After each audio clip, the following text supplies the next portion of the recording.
everyone, it's Moose and thank you so much for joining me back here. Today I wanted to do a review-ish video that I haven't done in a while. I haven't done one of these in what feels like forever. I did a rant video recently for the Mortal Instruments, but that's a little bit different. So today I wanted to talk about a popular book series here on BookTube. I wanted to talk about Strange to the Dreamer and Muse of Nightmares. I do want to preface by saying that I listened to Strange to the Dreamer on audiobook and I read the ebook for Muse of Nightmares, I'm sorry. So that does kind of give you a different experience, at least in my reading. I feel differently about a book depending on if I listen to it or if I read it. So I do just want to throw that out there, and I do think that that affected my feelings on these books. I also want to preface by saying that this is an open discussion. There will be a beginning section where I talk about the books spoiler free, but then I will move into a section that I talk openly about the books, including spoilers. I will let you know when that happens, but just as kind of a preface to prepare you for what's to come. So if you don't know, Strange to the Dreamer is a YA fantasy. Although at the beginning I felt that at least the first book could have been an adult fantasy. There weren't many YA elements in the beginning, and I'll kind of explain more about that as we go along. So it starts out with this man named Strange, who is an orphan, pretty much. No one knows where he came from. He himself doesn't know where he's come from. He doesn't know anything about his past.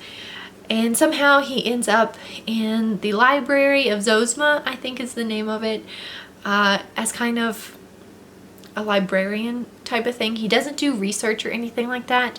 He is pretty much just a task man. He puts the books away, he shelves them, he organizes, he fetches things if people need them, you know, the higher ups need them, but he himself is not supposed to delve into the books and study them or anything like that. He does, which contributes to what happens to him later on in the book, but he's not supposed to. So as Strange is working in this library, he discovers the world of Weep. It's a city of Weep, and he becomes kind of an expert on this lost city.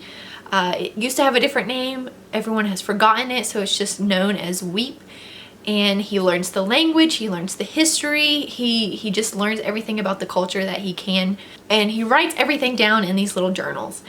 And then one day this higher up alchemist named Thyone, I think is his name, Thyone Nero, I think, comes and kind of demands that Strange give him these documents so he can learn the language for himself, at least on a surface level. And he does this because some, what should I call them? Ambassadors? They're more than ambassadors. It's kind of like the king, the ruler of Weep comes to them for help. And Thyone wants to impress these people. He wants to go with them and help them. And he wants this honor, so he takes these books to learn what he can to impress them. However, even though Strange is someone of the lower class, he's not really supposed to be in contact with these people from Weep.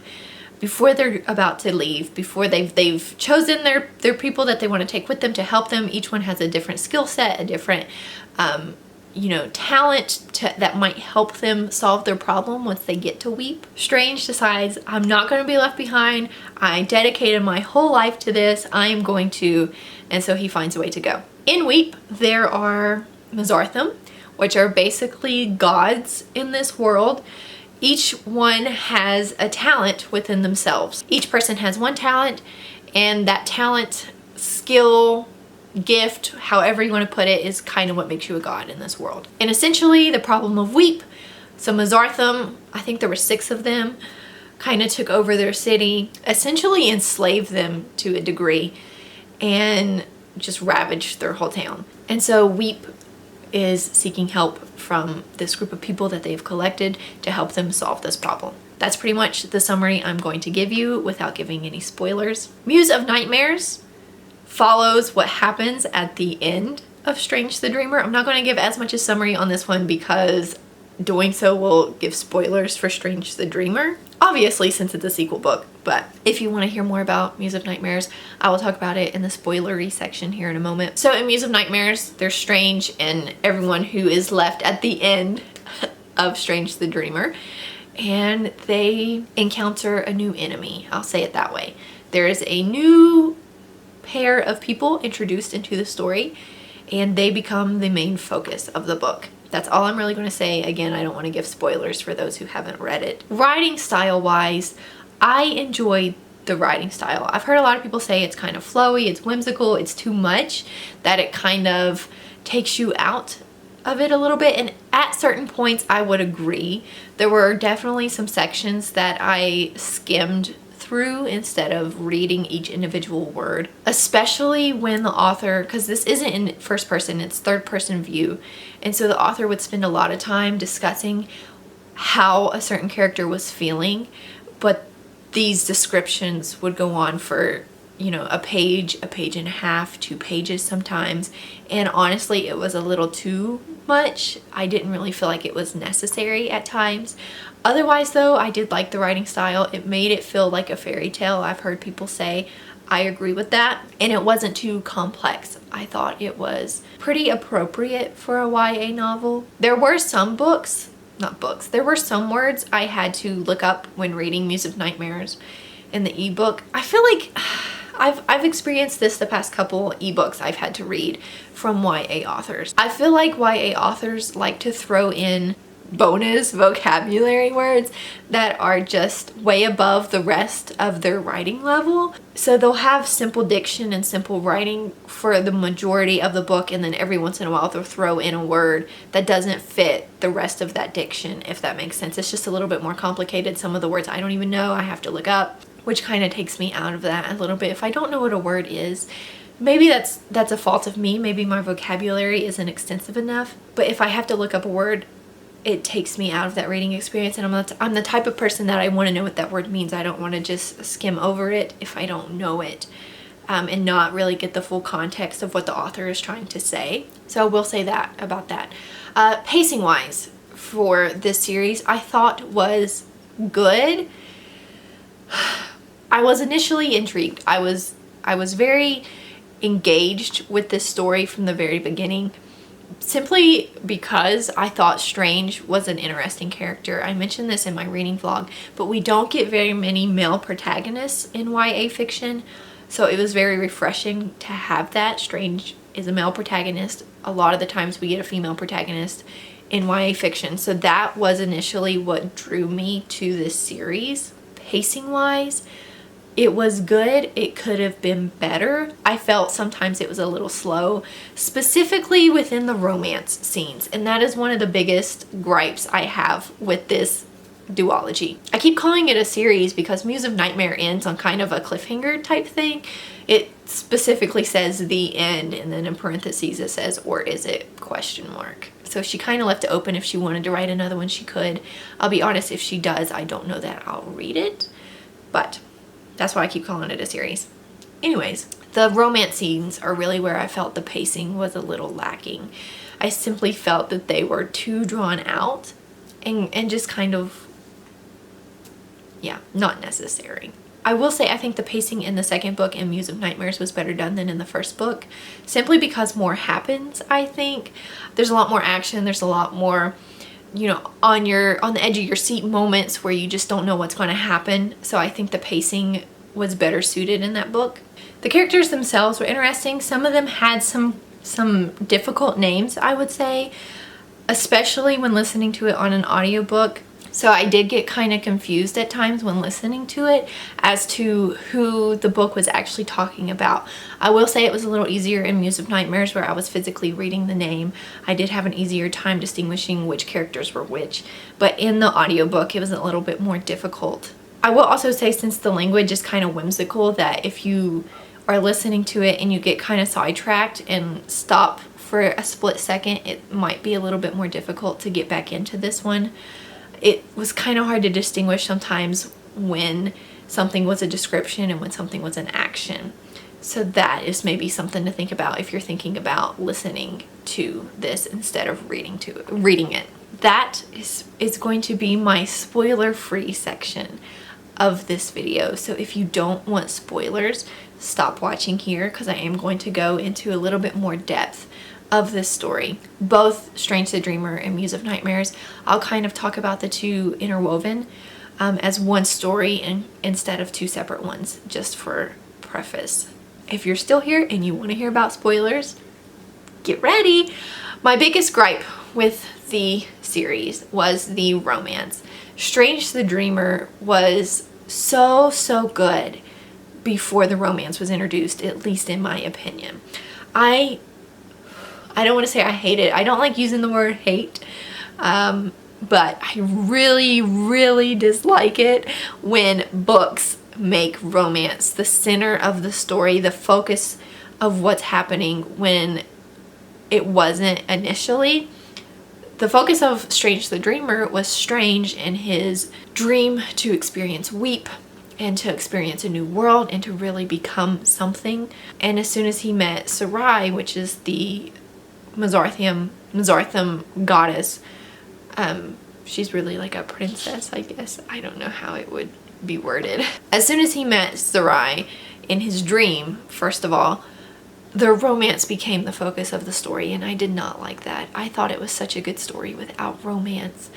And the romance plays a bigger factor in Muse of Nightmares. It is important, but I still think it would have made an excellent story without it. I like romance generally. So it's weird for me to say that I didn't like the romance in this book, but I didn't. And another thing that really bothered me is Laszlo is supposed to be in his 20s. I don't think we really get an age because he himself doesn't know his real age. But either way, he's supposed to be in his 20s. In my head, I'm thinking early 20s, 21, 22. Sarai, I'm pretty sure, is supposed to be 16. That is a little disturbing to me. As someone who is 22 herself, I will be 23 next week. That's crazy. My goodness. Gosh. Anyways, yeah, as someone who is around Laszlo's intended age, I could not see myself being with a teenager, especially a 16-year-old. 18, maybe they're considered an adult. Even still, that would probably be a little weird to me. A 16-year-old, not at all. No way, no chance. So that part of the romance was a little weird for me as well, and I didn't like it. That's really the biggest gripe I have with this series, is the romance just in general. I didn't think it was necessary. I did like the romance between Errol Fane and his wife. Starts with an A. I can't remember her name. There were a bunch of different romances in this book. I did like that one. But as far as the main romance, I didn't care much for it. Yeah, and I thought it was kind of a little forced. It was definitely a case of insta-love, which I don't always hate either, but I don't know. I didn't care much for it in this book. Plot points that are a little spoilery. I do want to say I enjoyed Muse of Nightmares.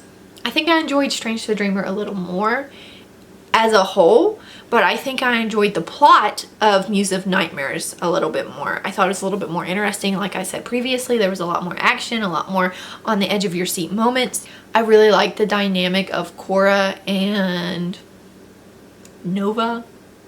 Was that her name? The main protagonist in Muse of Nightmares. Oh my goodness. I just read this like a week ago. I'm terrible with names. I'm so sorry. I thought that sisterly love would have been a much better focus than the romance between Laszlo and Sarai. That to me was the best part of the book. And so interesting. I enjoyed the backstory that you get in Muse of Nightmares. I'm a big backstory person just in general. If there's backstory, it's usually some of my favorite scenes in the books that I read. So I did enjoy learning where the Mizartham came from, what they were doing in Weep, kind of how everything played out that led up to Strange the Dreamer. I enjoyed that aspect of the plot. In the end, I do feel like it serves as a YA book, really just because of the romance. If the romance was not in this series, I think it could have served as an adult novel, as an adult series. The romance is what really makes it feel YA for me. Again, I don't hate YA. I mostly read YA, but I didn't enjoy this romance, in case you can't tell. For Muse of Nightmares, I'll go ahead and give a quick summary. At the end of Strange the Dreamer, Sarai falls off of the Citadel and dies. pretty much. She dies, Minya catches her soul, Laszlo goes up to the Citadel and is with the rest of the god children, the god spawn. In this one, the 2 new characters are introduced, Nova and Cora. I think her name is Nova. If it's not, I'm sorry. Yeah, Nova is the main protagonist. Cora and Nova live in this other world, first of all, and they're kind of impoverished. They're pretty much just used as collateral in this world. Women are. So their mother was taken away by the Mzarthim when they were younger. The Mzarthim come every once in a while. I really don't know if it says if it's every year, every couple years. I don't remember how often they come, but they do come to check and see if any of the people have those hidden gifts within them that are useful, if they're at a high enough magnitude to be worth taking. And their mother was one of those people. She had a rare gift at a high magnitude. She was taken to use for the Mzarthim's purpose. Leaving Cora and Nova, I'm just going to call her Nova. I don't know if that's her name. Leaving them with their father, who eventually marries, and their stepmother is very mean to them. Their father just wants to sell them for the money. And so when the Mzarthim come to test again, they are very excited. They have always believed that they are meant for something else, that they have the powers within them to take them away from this place. So Cora is tested first. She is able to produce this bird that is half of her spirit. So she can use her spirit outside of her body to go and look around, which is a very rare gift and one that they want. So they decide to keep Cora. Nova gets tested. Nora gets tested. I don't remember her name. I'm going to call her Nova. How many times am I going to have this fight with myself? She gets tested and her ability is she's a pirate. So basically she steals the gifts from others, which really scares the people on the ship. And Scathis, which is the commander of the ship and the main protagonist in Strange the Dreamer, even though he's dead at this point, he's the one that caused all of the havoc in Weep. Scathis is the one that comes to find Cora and Nova, and he's very frightened and angry at Nova for taking this gift from him. He is able to control Mzarthium, which is one of the most prized gifts of the Mzarthim people. This metal is very powerful, and again, it's where they get their power from. So he gets really offended and angry when Nova takes this gift for him, and so he leaves her and takes Cora. And the main plot point of the Two Sisters story is Cora reaches out to her sister and asks her, come save me, I'm not free. Scathis is pretty much using me as his slave to do his bidding. I need your help. So Nova goes and tries to find her sister and eventually finds the Citadel where Laszlo and the other children are, and pretty much wreaks havoc because she discovers that Cora is already dead. Errolfane killed her when he killed all of the rest of the gods, and it kind of drives Nova crazy. So that's pretty much what happens in Muse of Nightmares. I do think the plot is a little more interesting. You discover a little bit more because of the backstory, while also getting a little bit more action because Nova is just a powerhouse. Since she can take other people's powers, she just wreaks havoc, pretty much. Overall, I did enjoy these books. As far as hooked or booked, I would definitely say I'm somewhere in the middle. I'm not completely hooked. I don't know that they're a book that I would want to reread. Again, I don't think I'm going to continue on with the series if she happens to write another one. So I can't say that I'm fully hooked on them, but they're definitely not booked. They're worth a read. They're worth a chance. If they sound like something that you would be interested in, definitely give them that chance, give them that shot. I do want to end on a note that I have some trigger warnings that I want to make you guys aware of, and I left them until the end because some people consider trigger warnings to be spoilers. I kind of fall in the middle. Sometimes I do, sometimes I don't, but I want to make you aware of them in case you want to know.